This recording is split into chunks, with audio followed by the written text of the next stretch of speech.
الطاهرين المعصومين المظلومين المنتخبين المنتجبين ولعنة الله على أعدائهم وغاصب حقوقهم ومنكر فضائلهم ومصائبهم وعظمتهم وحرمتهم وولايتهم وغيبتهم أجمعين. أما بعد، قال حق سبحانه وتعالى في محكم كتابه المجيد وخطابه المتين وقوله الحق وهو أصدق القائلين. بسم الله الرحمن الرحيم. فاسألوا أهل الذكر إن كنتم لا تعلمون. صلوات الله وسلم اللهم سبحان ربك رب العزة عما يصفون وسلام على المرسلين والحمد لله رب العالمين. أما بعد، قال النبي صلى الله عليه وآله وسلم: إن الحسين مصباح الهدى وسفينة النجاة. صلوات بلند آواز سے دعا فرمائے اللہم صلی اللہ. میرا خیال ہے کہ اگر آپ بلند آواز سے صلوات بھیجیں گے تو گرمی کم محسوس ہوگی. ایک صلوات بلند آواز سے پڑھیں اللہم صلی اللہ. سبحان اللہ. کافی دیر سے آپ تشریف فرمائیں. مجھے بھی آپ کا احساس ہے گرمی کے اندر بیٹھے ہیں، لیکن یہ ذکر حسین ہے، مجلس حسین ہے جو کسی موسم کا محتاج نہیں ہوتی، اس لیے کہ حسین کی مجلس ایک معجزے کا نام ہے. کائنات کے اندر کوئی محفل میلاد النبی ہو تو اس میں صرف نبی کی نعتیں پڑھی جاتی ہیں. کوئی محفل قرآن ہو تو اس میں قرآن کی باتیں ہوتی ہیں. لیکن کائنات میں واحد یہ مجلس حسین کی ہے. مجلس حسین کی ہوتی ہے ذکر اللہ کا ہوتا ہے. مجلس حسین کی ہوتی ہے ذکر آدم کا ہوتا ہے. مجلس حسین کی ہوتی ہے ذکر ابراہیم کا ہوتا ہے. مجلس حسین کی ہوتی ہے ذکر موسیٰ کا ہوتا ہے. مجلس حسین کی ہوتی ہے ذکر مصطفیٰ کا ہوتا ہے. مجلس حسین کی ہوتی ہے ذکر علی کا ہوتا ہے. جب حسین کی مجلس میں آدم کا ذکر ہو تو شیطان کو تکلیف ہوتی ہے، ابراہیم کا ذکر ہو تو نمرود کو تکلیف ہوتی ہے، موسیٰ کا ذکر ہو تو فرعون کو تکلیف ہوتی ہے، مصطفیٰ کا ذکر ہو تو کافر کو تکلیف ہوتی ہے، علی کا ذکر ہو تو منافق کو تکلیف ہوتی ہے.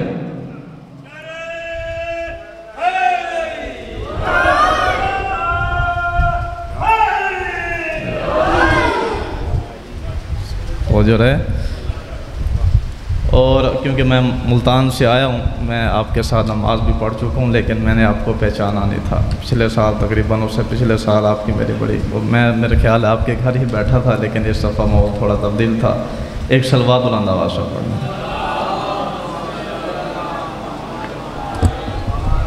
تو میں کیونکہ ملتان سے سفر کر کے میں چاہتا یہ ہوں کہ بڑی آرام سے گفتگو کروں، اور ایام عذاب بھی قریب ہیں تو کچھ پیغام آپ تک پہنچا کے جاؤں.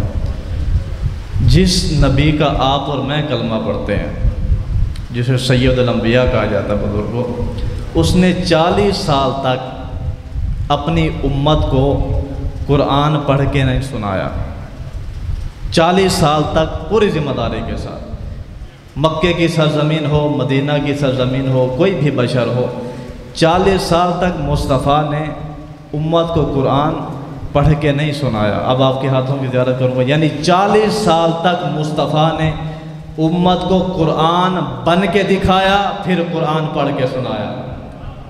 40 سال.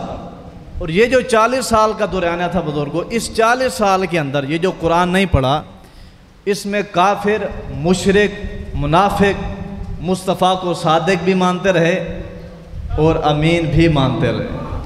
توجہ کریے گا کیونکہ میں چاہتا ہوں کہ کچھ آپ تک پہنچا دوں. 40 سال تک نہ امت کو قرآن سنایا، اور یہ جو دورانیہ تھا صادق بھی مانتے رہے، اپنے بھی اور پرائے بھی، اور امین بھی کہتے رہے. لیکن 40 سال کے بعد جب مصطفیٰ نے کافروں سے، مشرکوں سے فرمایا کہ جسے تم خدا مانتے ہو وہ نہیں، خدا وہ ہے جس نے مجھے مصطفیٰ بنا کر بھیجا. تو وہ جو مشرک تھے انہوں نے کہا تمہارے پاس دلیل کیا ہے کہ ہمارے خدا نہیں؟ میرے نبی نے فرمایا میں ابھی تمہارے خدا کو زمین پہ گراتا ہوں، اگر یہ گر گئے تو خدا نہیں. کہا اس میں کون سی بات ہے؟ کہا جس قوم کا خدا گر جائے وہ قوم کو کیا اٹھا سکے گا؟ لہذا خدا وہ ہے جس نے مجھے مصطفیٰ بنا کر بھیجا. اب جتنے بھی یہ کافر تھے، مشرک تھے، کہ میٹنگ بلائی کہ مصطفیٰ ہمارے دین کی مخالفت کر رہا ہے، ہمارے خداؤں کو جھوٹا کہہ رہا ہے. اور اس میں علماء نے لکھا کہ ان کو اس لیے زیادہ تکلیف تھی کہ یہ اپنے بازاروں میں، اپنے چوکوں میں یہ بتوں کو بنا کے امت کو بیچا کرتے تھے. تو جیسے جیسے مصطفیٰ نے کہا یہ خدا نہیں، یہ خدا نہیں، تو خریداری کم ہو گئی، لوگ اس کو پوجنے لگے، اس کی عبادت کرنے لگے جو حقیقی خدا تھا. اب ان کا کاروبار بند ہونے لگا. انہوں نے کہا اب کریں تو کریں کیا؟ کہا اس کا وجہ یہ ہے کہ مصطفیٰ کو اس دنیا سے ہی اٹھا دیا جائے. ایک میٹنگ بنائی کہ نہ مصطفیٰ ہوگا نہ ہماری دکانداری بند ہوگی. تھوڑی توجہ کریے گا. یہاں یہ کافروں نے میٹنگ بلائی، جتنے بھی ان کے آباء و اجداد تھے، بزرگان تھے، کہ مصطفیٰ کو دنیا سے اٹھایا جائے. وہاں خدا نے حکم دیا جبرائیل کو اور فرمایا کہ جلدی سے زمین پر جاؤ، میرے مصطفیٰ کو کہو یہ تو لوگ تمہیں کافر جو تھے، یہ مشرک جو تھے، یہ تمہیں صادق بھی مانتے رہے، یہ تمہیں امین بھی کہتے رہے. اب یہ دشمن تیری وجہ سے نہیں بلکہ مجھ اللہ کی وجہ سے تیرے بنے ہیں، اس لیے کہ تو نے بتایا کہ میں اللہ ہوں، میری توحید تو نے بتائی، میرا قرآن تو نے بتایا، میرا اسلام تم نے بتایا، تو یہ کافر تیرے دشمن ہو گئے. اب میں یہ چاہتا ہوں، میں اللہ ہوں اور تو میری مخلوق ہے، اور میری وجہ سے تو قتل ہو جائے، ایسا ہو نہیں سکتا. تو نے ان کو میری وجہ سے اپنا دشمن بنایا، لہٰذا میں اللہ تیری زندگی کی حفاظت کروں گا، میں تیرا حافظ بنوں گا. تو کہا کہ مصطفیٰ ایسا کرو، تم اپنے مکہ کی سرزمین پر ایک دعوت کا اہتمام کرو، ایک مجلس کا انتظام کرو. آج آپ کے بتاؤں گا کہ کائنات میں سب سے پہلی مجلس کہاں ہوئی تھی. اس لیے کہ آپ ہمیشہ دیکھتے ہیں کہ مولوی ہو، ذاکر ہو، خطیب ہو یا شاعر ہو، وہ آتے اور نیاز لے کے چلا جاتا ہے، کبھی قوم کو نیاز دے کے نہیں جاتا. ایسا ہے یا نہیں ہے؟ اگر میں آپ کو آج نیازی دے کے جاؤں تو قبول کریں گے؟ اچھا، جو بندہ مجھ سے نیاز وصول کرے گا وہ صلوات بلند آواز سے پڑھ لے.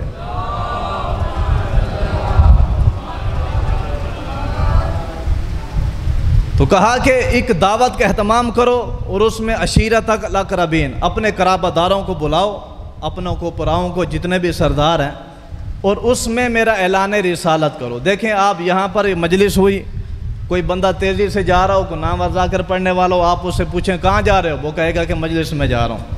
تو فوراً سے سوال پیدا ہوتا ہے کہ وہ مجلس کہاں پر ہے. ایسا ہے یا نہیں؟ دوسرا سوال ہے کہ وہ مجلس کہاں پر ہے.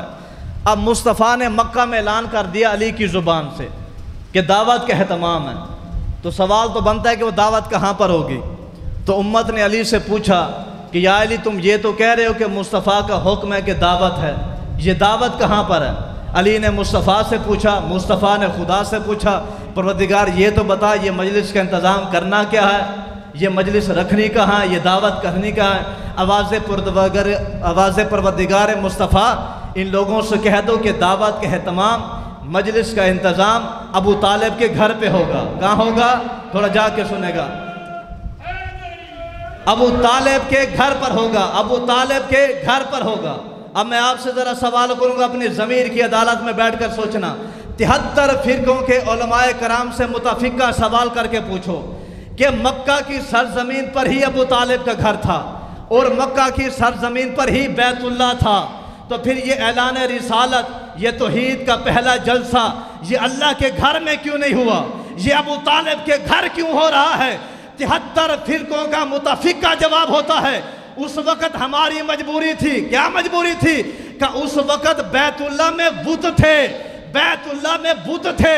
1400 سال سے حسین کے منبر سے ہم زمانے کی آنکھ میں آنکھ ڈال کے یہی تو سمجھا رہے ہیں، تسلیم کرو. اس وقت رحمان کے گھر میں بت تھے، عمران کے گھر میں بت نہیں تھے.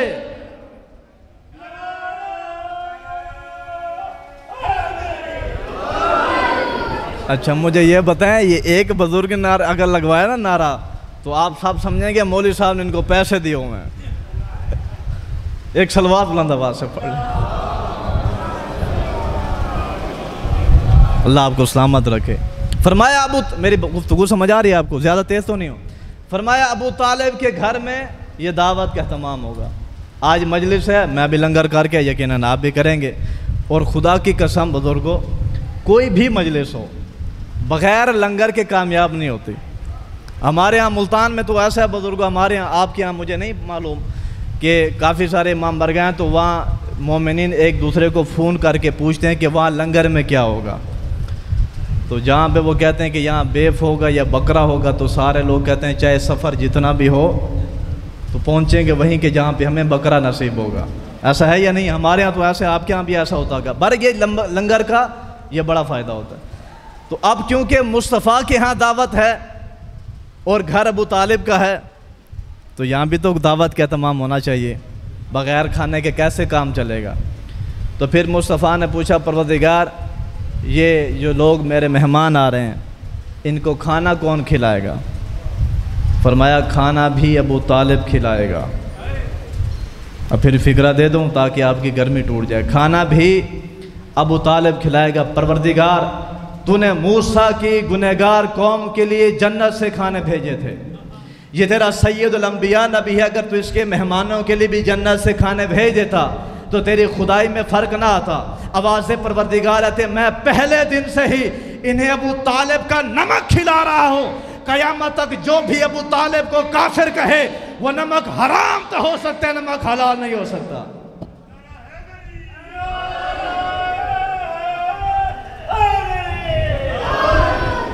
اب آپ جانتے ہیں کہ کتنے بندے آئے؟ 40 بندے. آپ تاریخ سنا رہا ہوں. 40 بندے آئے. مصطفیٰ کے گھر اہتمام تھا اور ان کا سردار کون تھا؟ ابو لہب تھا. 40 بندوں نے کھانا کھایا. یہاں تک نقن صاحب نے لکھا ہے تاریخ میں کہ یہ آج کل کے بندے نہیں تھے جو 1-2 روٹیاں کھا کے ناشتہ ان کا ہو جاتا ہے. یہ وہ بندے تھے جو اونٹ کے ساتھ ناشتہ کیا کرتے تھے. بڑے بڑے پہلوان تھے عرب کے. تو اس وقت کے 40 سردار بڑے بڑے پہلوان تھے. فرمایا ہم کریں گے. 40 بندے آئے، کھانا کھایا، گوشت کھایا، دودھ پیا. دودھ تک کا اہتمام تھا. دودھ پیا. اور اب مصطفیٰ جب اعلان رسالت کے لیے کھڑے ہوئے تو ابو لہب نے کہا جلدی چلو، مصطفیٰ کی بات نہیں سننی. میری گفتگو سمجھ آ رہی ہے؟ مصطفیٰ کی بات نہیں سننی. مجھ جیسا چھوٹا سا خطیب حسین کا ذاکر بھی کھڑا ہو، آپ سارا مجمع چلے جائیں تو جو میرے دل پہ گزرے گی یا میں جانوں یا میرا خدا جانے. اور یہ کائنات کا سید الانبیاء نبی تھا. جب اعلان رسالت کے لیے کھڑے ہوئے تو سارے کے سارے جانے لگے. جیسے ہی ابو طالب نے اداس مصطفیٰ کو دیکھا تو پلٹ کر کافروں سے کہا جاتے ہو تو چلے جاؤ، کل کھانا پھر میرے گھر پہ ہوگا. اور جا کے سنیں گے بات سمجھ میں، کل کھانا پھر میرے گھر پہ ہوگا. اب وہ جو 40 بندوں کا قافلہ تھا، کابینہ تھی، اس میں سے ایک سردار نے پوچھا، ایک ایسے بندے کے ذمہ لگایا جو بڑا سیانہ تھا. کہا ذرا پوچھ کے ہو کہ کل کا ٹائم کیا ہوگا کھانے کا. وہ بندہ بڑا اور کہا کہ ابو طالب کا جو ٹائم آج تم نے کھایا کل اسی ٹائم پہ کھانا ہوگا.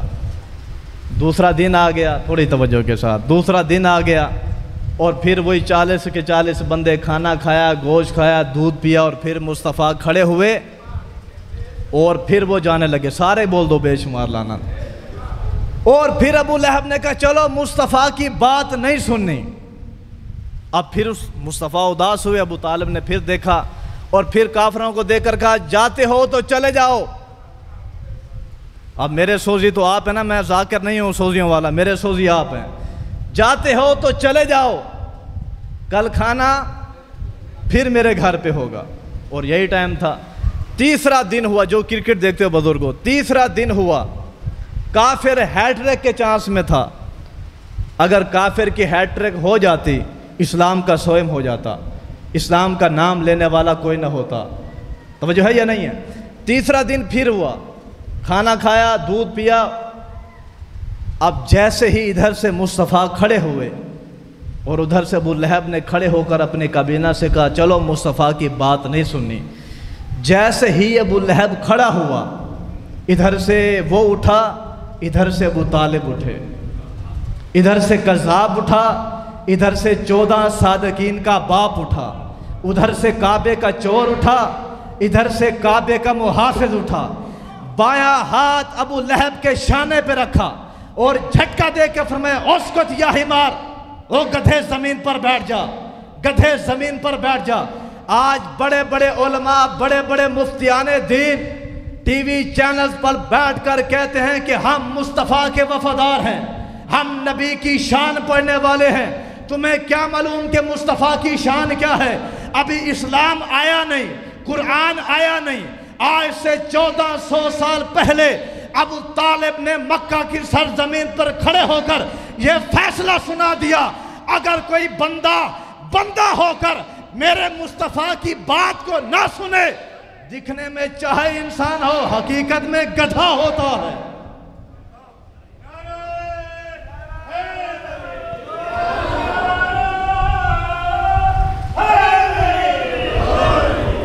تو جو ہے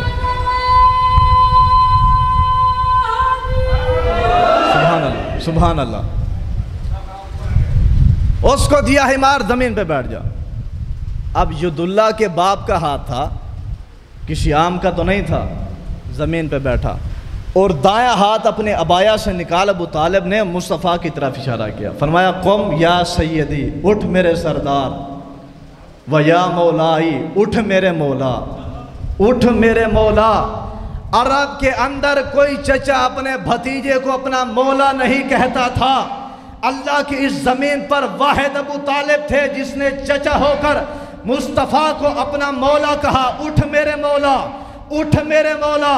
ادھر سے آواز پروردگار ابو طالب، حل جزاء الاحسان الا الاحسان، ہم احسان کا بدلہ احسان میں دیتے ہیں۔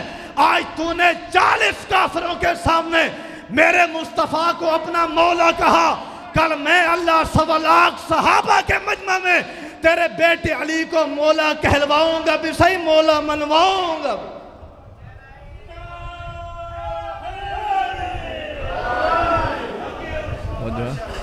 اب سمجھ آئی کہ پہلی مجلس کس نے کروائی؟ تو مجلس کروانا اور لنگر کھلانا یہ سنت ابو طالب ہے، تو جو ہے یا نہیں ہے؟ اب مصطفیٰ نے اپنی بات سنائی، اور پھر خدا نے کہا ان میں سے جو تیرا مددگار بنے وہ قیامت تک رحمت اللہ رہے گا، اور جس نے تیری مخالفت کی وہ قیامت تک لعنت اللہ رہے گا۔ اب یہ مصطفیٰ کو اپنا مولا کہا، ادھر سے پروردگار نے کیا کہا؟ 1.25 لاکھ صحابہ کے مجمع میں میں تیرے بیٹے علی کو مولا کہلواؤں گا بھی صحیح، اور مولا غدیر کا مقام ہو گیا۔ پیغمبر اسلام کی زندگی کا پہلا اور آخری حج تھا، صحابہ کرام کچھ آگے نکل گئے، کچھ پیچھے رہ گئے۔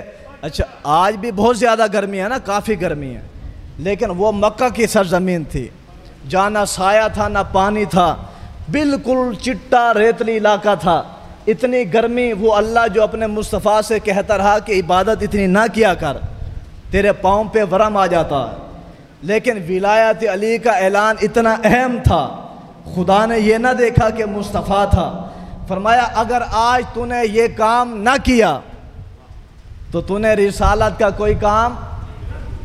اب جو آگے نکل گئے ان کو نبی نے بلوایا، جو پیچھے رہ گئے ان کا انتظار کروایا۔ ایسا ہے یا نہیں ہے بزرگوں؟ اب تھوڑی دقت کے ساتھ توجہ کرے گا۔ جیسے ہی نبی نے سب کو جمع کیا، دیکھیں آپ میں سے کوئی بندہ مجھ سے گفتگو کرنا چاہے اور میرے پاس وقت نہ ہو تو آپ میری گاڑی کی چابی اپنے جیب میں ڈال لیں، اب میں نہ چاہتے ہوئے بھی آپ کی محفل میں بیٹھوں گا بھی صحیح اور آپ کی گفتگو بھی سنوں گا۔ پیغمبر نے تمام صحابہ کرام کا مجمع دیکھا، دیکھتے دیکھتے علم نبوت کے ساتھ کچھ چہروں کا رنگ پڑھا، اور پھر فرمایا سلمان یہ فلاں فلاں کے تم نے پلان اتارنے ہیں۔ اب تھا بھی سلمان، پیغمبر نے جیسے کہا سلمان نے اتارا۔ کچھ شخصیات تھی آپس میں، تاریخ میں نام موجود ہے آپ پڑھ لیے گا، آپس میں کہنے لگے اللہ کے نبی نے ہمیں کوئی لفٹ ہی نہیں کروائی، ہر بات سلمان سے، ہر بات سلمان سے، ان کو بلا کے لاؤ، ان کا انتظار کرو، پلانوں کا منبر اتارو، ہر بات سلمان سے، کہ ہم پیغمبر کے کچھ نہیں لگتے۔ نبی نے یہ آواز سنی، ایک مرتبہ انہی کو کہا، انہی سے کہا کہ تمہارا کام یہ ہے کہ حکم مصطفیٰ پر تم نے پالان کا منبر بنانا ہے۔ تاریخ کہتے یہ منبر بناتے تھے، منبر ٹوٹ جاتا تھا، یہ بناتے تھے، منبر ٹوٹ جاتا تھا۔ 7 مرتبہ نبی کی زندگی میں انہوں نے منبر بنایا، منبر ٹوٹ جاتا تھا۔ علماء نے بڑا خوبصورت لکھا کہ ہر انسان اپنے ضمیر کی عدالت میں بیٹھ کر سوچے، جو بندے نبی کی زندگی میں لکڑی کا منبر نہیں بنا سکتے تھے، ان کو وارث سے منبر بنانے کا۔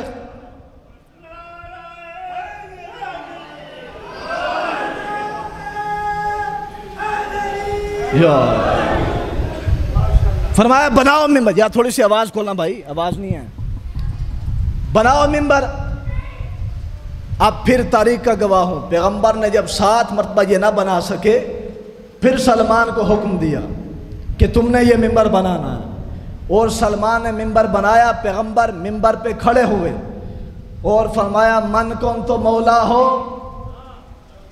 فہذا علی مولا. اور ایک شجاعت کا شاعر ہے, وہ کہتا ہے جب غدیر کے مقام پر مصطفیٰ نے علی کا ہاتھ پکڑا اور زمانے والوں کو کہا جس جس کا میں مولا اس کا علی مولا, تو اس نے سرائکی کے بزرگوں 4 سطریں لکھی ہیں. جو بندہ اب بھی نہیں بولے گا تو مجھے دکھ ہوگا.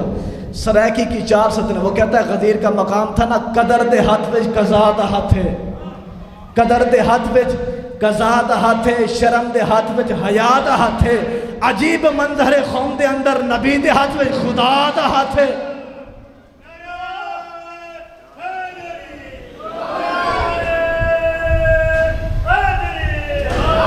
توجہ ہے یا نہیں ہے؟ اب ذرا توجہ کرے گا. دیکھیں مصطفیٰ آسمان سے ممبر منگوا سکتے تھے, ایسا ہے یا نہیں ہے؟ آسمان سے آ سکتا تھا, لیکن پلان کا ممبر کیوں بنایا؟ وہ پلان جو اونٹوں کی کوہان پہ ہوتا تھا. اس پہ بھی علماء نے بڑا تبصرہ کیا.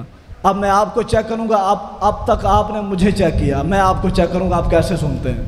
اس میں بھی علماء نے بڑا تبصرہ کیا کہ پیغمبر نے اونٹوں کے پلان کا ممبر اس لیے بنایا کہ پیغمبر جانتے تھے ان میں سے کچھ لوگ ایسے ہیں جو مولا علی کی ولایت کو چھپانے کی کوشش کریں گے یا بھلانے کی کوشش کریں گے. میں نے اس لیے اونٹوں کے پلان کا ممبر بنا کر علی کی ولایت کا اعلان کیا تاکہ قیامت تک جب بھی ان کی نگاہ اونٹوں پر پڑے انہیں علی کی ولایت یاد آ جائے.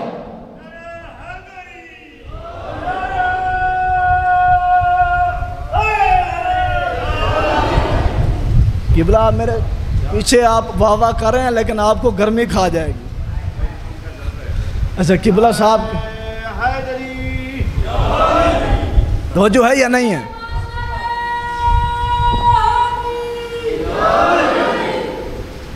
اب جیسے ہی اعلان رسالت نے اعلان ولایت علی کیا تو اللہ قرآن میں فرماتا ہے الیوم یئس الذین کفروا من دینکم.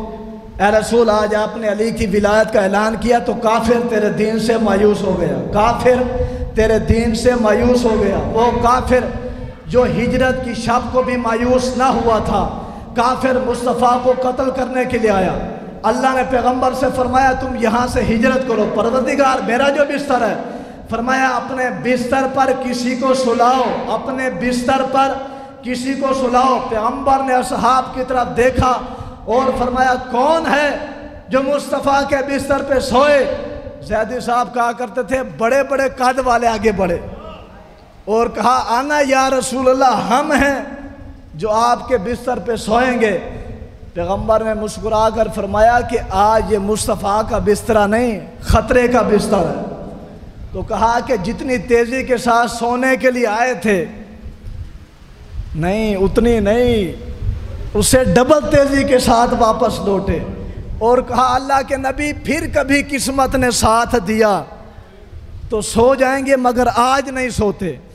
پھر نبی نے پوچھا کون ہے جو میرے بستر پہ سوئے گا؟ اس وقت ابو طالب کا بیٹا علی آگے بڑھا اور سینے پہ ہاتھ رکھ کے فرمایا آنا یا رسول اللہ, میں ہوں جو آپ کے بسترے پہ سوؤں گا. پیغمبر نے فرمایا یا علی کیا تم نے سنا نہیں کہ خطرہ ہے؟ علی نے مسکرا کے فرمایا خطرہ ہے تو میں سونا پسند کروں گا. اب علماء نے لکھا کہ ابو طالب کا بیٹا علی ظاہراً تمام صحابہ کرام کی عمر سے چھوٹا تھا, مگر خطرے میں سونا پسند کیوں کیا؟ کہا کہ تاریخ اٹھاؤ, علی نے کہاں سے سیکھا؟ یہی مکہ کی سرزمین پر جب کافر مصطفیٰ کو قتل کرنے کے لیے بھاگتے تھے, اس وقت ابو طالب مصطفیٰ کے بستر پہ علی کو سلاتے تھے, علی کے بستر پہ مصطفیٰ کو سلاتے تھے تاکہ اگر کافر مصطفیٰ کو مارنے کے لیے آئے بھی صحیح, علی مارا جائے, مصطفیٰ بچ جائے. علماء فرماتے ہیں ابو طالب کو بھونکنے والوں, یہ ابو طالب کی سیرت تھی جس نے پوری زندگی مصطفیٰ کو اپنا بھتیجا سمجھ کے نہیں, اپنا عقیدہ سمجھ کے پالا تھا۔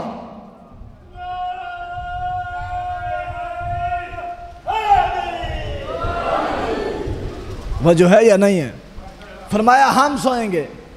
اب توجہ کرے گا، زید صاحب کہا کرتے تھے جب علی نے پوچھا نا کہ یا رسول اللہ کیا میرے سونے سے آپ کی جان بچ جائے گی، تو پیغمبر نے مسکرا کر فرمایا ہاں ایک شرط پر، اگر اس بستر پر تم ہم بن کے سو جاؤ تو۔ اور کہا کہ علی ہجرت کی شب مصطفیٰ کے بستر پہ سویا، اللہ نے علی کے چہرے کو مصطفیٰ کا چہرہ بنا دیا۔ علامہ ہلی لکھتے ہیں جس بندے کو اس بات پر تکلیف ہو کہ ہجرت کی شب علی کا چہرہ مصطفیٰ کا چہرہ کیسے ہو سکتا ہے، اسے جواب دینے کے لیے اتنا کافی ہے، جس علی کا چہرہ اللہ کا چہرہ ہو سکتا ہے تو مصطفیٰ کا چہرہ کیوں نہیں ہو سکتا؟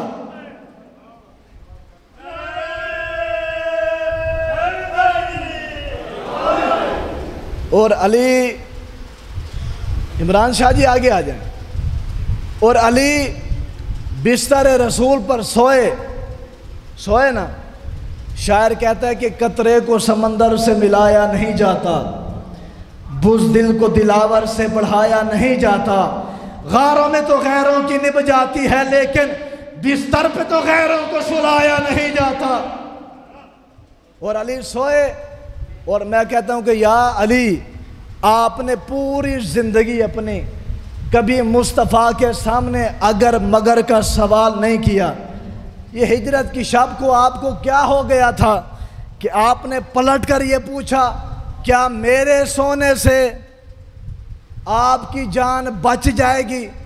تو علی کی آواز یہی آئے گی، اس لیے میں نے سوال کیا تاکہ کائنات والوں کو بتا سکوں کہ ہجرت کی شب مصطفیٰ کی زندگی بستر پہ سونے والے نے بچائی تھی، کسی رونے والے نے نہیں بچائی تھی۔ جا کے سنو گے دباز۔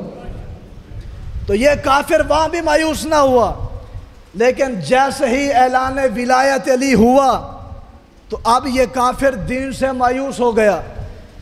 اور مجمع میں ایک شخص تھا جس کا نام حارث بن نعمان فہری تھا، آگے نکلا، یا رسول اللہ آپ نے کہا کہ نماز پڑھو، ہم نے پڑھی، روزہ رکھو، ہم نے رکھا، حج کرو، ہم نے کیا، خمس و زکوٰۃ کے پابند بنے، یتیموں کے سر پہ شفقت کا ہاتھ رکھنے والے بنے، راستے میں پتھروں کو ہٹاتے ہیں تاکہ عبادت ہو جائے۔ اب یہ اعلان ولایت علی من کا من اللہ تعالی، یہ آپ کی طرف سے ہے، یہ اللہ کی طرف سے ہے، یہ آپ کی طرف سے ہے، یہ اللہ کی طرف سے ہے۔ پیغمبر اسلام نے مسکرا کر فرمایا میں تو تب تک اپنی زبان کو حرکت نہیں کرتا جب تک کہ حکم پروردگار نہ ہو۔ اتنا بڑا اعلان ولایت علی میں اپنی مرضی سے کیسے کر سکتا ہوں؟ یہ دشمن علی تھا، دماغ میں بٹھایا کہ میں یہاں سے جی جاؤں گا اس لیے کہ رحمت میرے مجمع میں موجود ہے، جب تک مصطفیٰ ہوگا مجھ پر عذاب آئے گا نہیں۔ دے کر کہنے لگا یا رسول اللہ اگر اعلان ولایت علی سچا ہے تو خدا مجھ پر عذاب نازل کرے، عذاب آ گیا تو ولایت سچی، عذاب نہ آیا تو ولایت جھوٹی۔ ذہن میں یہ تھا مصطفیٰ جب تک باقی ہو عذاب آ نہیں سکتا۔ اس نے اتنا کہنا تھا، آسمان سے پتھر آیا، اسے لگا یہ زمین میں دفن ہو گیا۔ خداوند قدوس نے اس عذاب کا تذکرہ قرآن میں کیا۔ 29واں پارہ سورہ معارج، سأل سائل بعذاب واقع للکافرین للکافرین، جب کسی مانگنے والے نے خدا سے وہ عذاب مانگا جو اللہ نے کافروں کے لیے بنا رکھا تھا، کافروں کے لیے بنا رکھا تھا۔ پروردگار دنیا پر کے اس چک کی دھرتی میں گرمی کے موسم میں ہم تو اس سے سوال کرتے ہیں، یہ بندہ نماز پڑھتا تھا پھر بھی کافر، روزہ دار تھا پھر بھی کافر، حج کر کے آیا پھر بھی کافر، تیرے نبی کی محفل میں تھا پھر بھی کافر۔ آواز پروردگار آتی ہے مجھے اللہ کی نظر میں کافر ہوتا ہی وہی ہے جو منکر ولایت علی ہو۔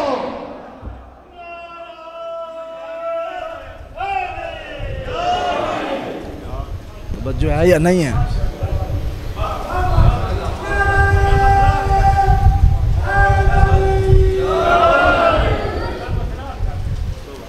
سرکار دیکھیں نا بزرگوں، مسئلہ تو حل ہونا تھا، اس لیے کہ ہم نے کوئی بند حجرے سے تھوڑا لیا علم کو، ہم نے علی کے دروازے سے لیا ہے۔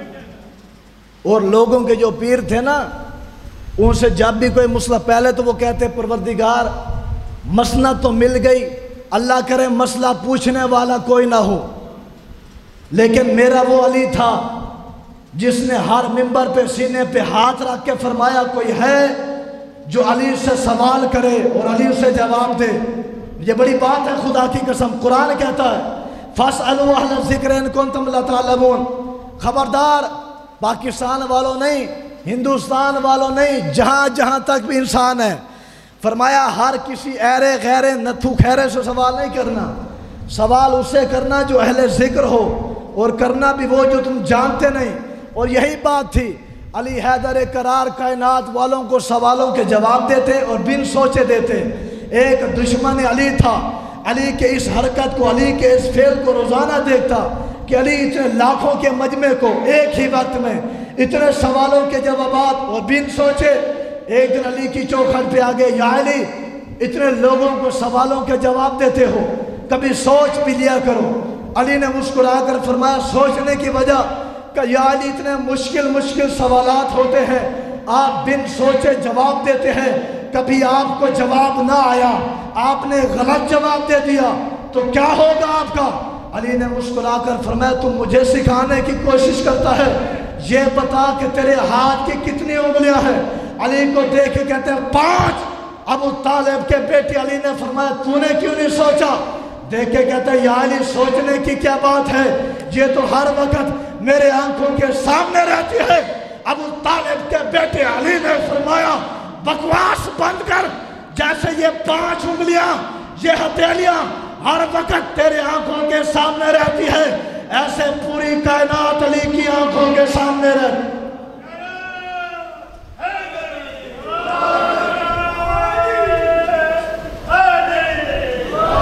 توجہ ہے یا نہیں ہے؟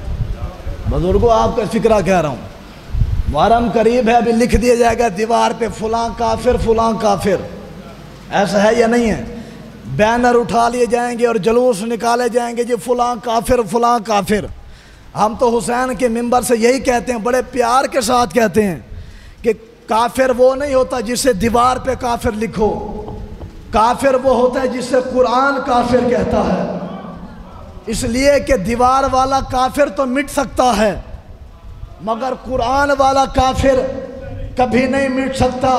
اور آپ نے دیکھا ایام عزا قریب ہیں، ابھی ہم نے 20 سفر چہلم کا ابھی مشین نکالی نہیں، جلوس شبیر کا نکالا نہیں، اور پہلے سے FIR تیار ہو گئی۔ یہ آپ کے سامنے ہیں، پنجاب حکومت نے یہ کام کیا کہ اس دفعہ ہم کسی کو جلوس نہیں نکالنے دیں گے۔ کیوں؟ میں ایک آپ کو وجہ بتاتا ہوں۔ شہنشاہ نقی صاحب نے بڑا خوبصورت یہ فکرہ کہا کہ ذرا آپ سمجھتے ہو کہ یہ لوگ تمہیں جلوس کیوں نہیں نکالنے دیتے؟ میں نے پوچھا قبلہ سے، ہمارے پاس آتے، میں نے کہا قبلہ کیا وجہ ہے اس کی؟ فرمانے لگے کراچی کے اندر، ہمارے انچولی کے اندر دوسری برادری نے کہا کہ ہم نے شیعوں کا جلوس نہیں نکلنے دینا، تو ایسے جو سامنے آگے کہا قبلہ تھوڑی سی دیر ہے، جلوس نے آرام سے گزر جانا ہے، آپ کا کیا نقصان ہے، آپ گزرنے دو۔ تو ان کا مخالف کا یہ فکرہ تھا کہ ہم کیسے گزارنے دیں، یہ تھوڑی دیر کے لیے ہماری چھتوں سے یا حسین کہتے جاتے ہیں، ہمارے بچے پورا حسال یا حسین کرتے رہتے ہیں۔ بس میرے بھائی آ گئے، تو لہٰذا یہ حسین کی عزاداری ہے، چاہے وہ جلوس ہو یا حسین کی شبیر کی ماتمداری ہو، ہم کسی سے گھبراتے نہیں، ہمیں FIR کی پرواہ نہیں، اس لیے کہ جب حسین کے نام پہ FIR کٹے تو پھر بندہ کاغذاتی طور پر بھی شیعہ ہو جاتا ہے اور حسین کا عزادار ہو جاتا ہے۔ لہٰذا وہ کہتے ہیں نہیں، یہ حسین کی مجلس کیوں کرواتے ہو، یہ ذکر شبیر ہے کیا، حسین کے قاتلوں پہ تبرہ ہوتا کیا ہے؟ پھر وہ آگے سے کہتے ہیں اس لیے ٹی وی چینل پہ بیٹھ کے کہتے ہیں، کہنے لگے کہ آپ جو ہر وقت، تمہارے بچے ہر وقت لعنت لعنت لعنت کرتے رہتے ہیں، تمہارے پیر تو اتنے سخی تھے، وہ اپنے قاتلوں کو شربت پلاتے تھے، توجہ ہے یا نہیں ہے؟ تو اگر دن قیامت کے تمہارے حسین نے یا تمہارے پیروں نے ہمارے پیروں کو معاف کر دیا تو تمہارا کیا بنے گا جو ہر وقت لعنت کرتے رہتے ہو؟ اظہر حسن زیدی صاحب کہا کرتے تھے تم مان گئے نا کہ ہمارے اتنے سخی ہیں، وہ اپنے قاتلوں کو اپنا قتل بھی معاف کر سکتے ہیں، تمہارے اتنے بے غیرت ہیں وہ ہماری قوم کی لعنت کو بھی معاف نہیں کریں گے۔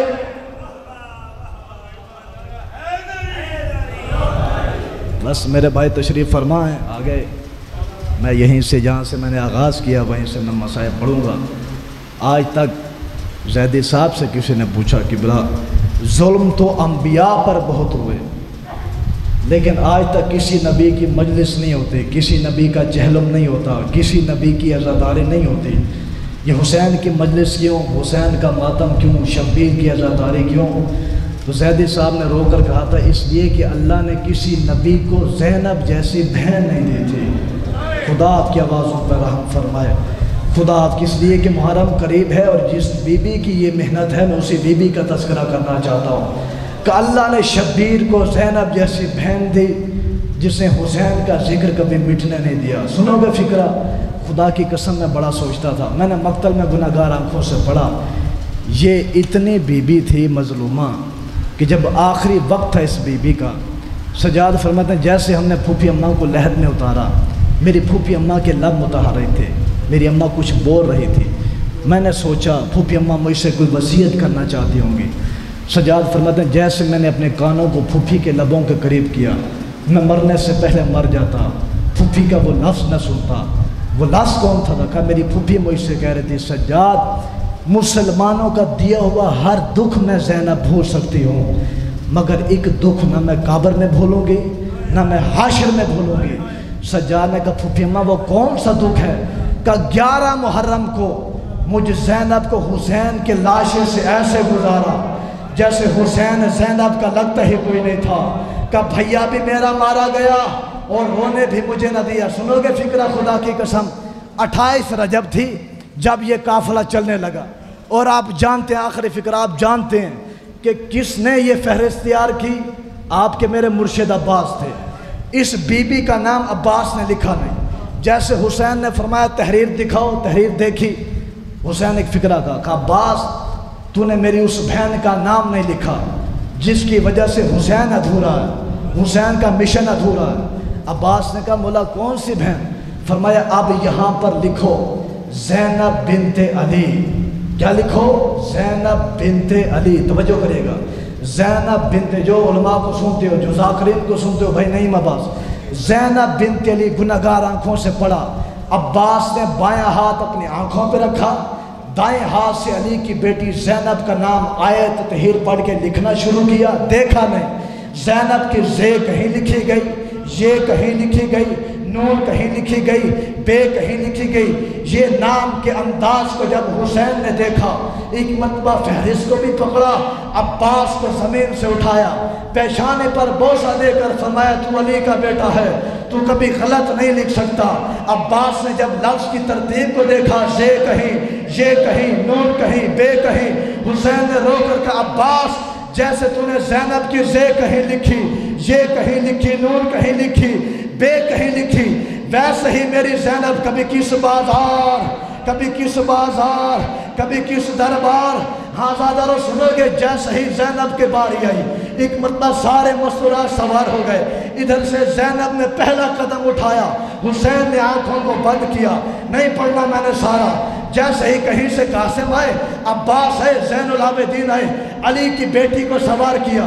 ایک مرتبہ عباس نے تلوار کو نیام سے نکالا، کبھی دائیں جاتے پھر بائیں جاتے، آسمان کی طرف دیکھ کے کہتے او اللہ کے پرندوں جلدی سے گھونسلوں میں چلے جاؤ، اس لیے کہ علی کی وہ بیٹی باہر آ رہی ہے جس کی ماں کا جنازہ آدھی رات کو اٹھا تھا۔ عزادارو یہ زینب کا نعمت تھا، کہیں سے حسین تھے، کہیں سے عباس تھے، سامنے سے زین العابدین تھے، پیچھے سے قاسم تھے، ساتھ میں علی اکبر تھے۔ زیدی صاحب کہا کرتے تھے کہ درمیان میں زینب کعبہ بن گیا، ہاشمی طواف کرنے لگے۔ 28 رجب کو یہ زینب کی عزت تھی، ادھر 11 محرم کا دن تھا، یہی زینب تھی، سر پر چادر نہ تھی، ہاتھوں میں رسیاں تھی. عباس کا قاتل قریب آ کر کہتا تھا زینب بلا تیرا عباس کہاں گیا. ایک مرتبہ رو کر کہتی عباس دیکھ تیرا قاتل مجھے تانے مار رہا ہے. الا لعنۃ اللہ علی القوم الظالمین وسیعلمون الذین ظلموا یوم القیامۃ.